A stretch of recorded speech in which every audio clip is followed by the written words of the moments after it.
So guys আজকে চলে এসেছি বিখ্যাত রাজুদার পকেট পরোটা খেতে। তো রাজুদা আমি মুর্শিদাবাদ থেকে এসেছি, তো আপনি কিছু বলেন?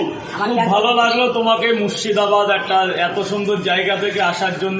আমরা পশ্চিমবঙ্গের সবাই মুর্শিদাবাদ নাম জানি, যেহেতু বাংলার নবাবের ওইটা জায়গা, হাজারদুয়ারি আছে।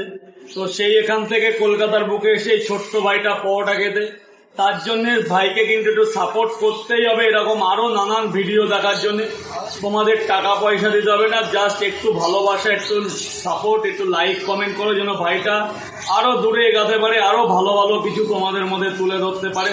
তার জন্য একটু সাপোর্ট চাই তোমাদের, প্লিজ প্লিজ ভাইকে একটু সাপোর্ট করো। তোমার পেজের নামটা কি? আমার পেজের নাম হচ্ছে জামিনুর ব্লগ। জামিনুর ব্লগ। ভাইকে সবাই একটু সাপোর্ট করো, আর মুর্শিদাবাদ থেকে সবাই কলকাতায় এসে পরোটা খেতে। রাজুদার কিন্তু পকেট পরোটা একবার খেলে তোমরাও ভুলতে পারবে না কখনো। আর আজকে আমি রাজুদার পকেট পরোটা খেয়ে আমার তো পুরোপুরি তো পেট ভরে গেল। তাও মোটটি টাকা হয়েছে মোটটি 30 টাকা করে। আলু মিটার তরকারি, 3টে পরোটা, আবার ফের একটা ডিম, অনেক কিছু দিয়েছে, কাঁচা লঙ্কা, মরিচ। রাজুদা আপনি বলে দেন। এক প্লেটে 3টে পরোটা, আনলিমিটেড তরকারি, একটা আপেল, পেঁয়াজ, একটা কাঁচা লঙ্কা, 30 টাকা। যাতে হবে না ট্রেনের টিকিট। সবাইকে অনেক অনেক অনেক ধন্যবাদ। আরো একবার বলছি, ভাইটাকে একটু সাপোর্ট করো, ভালো ছেলে।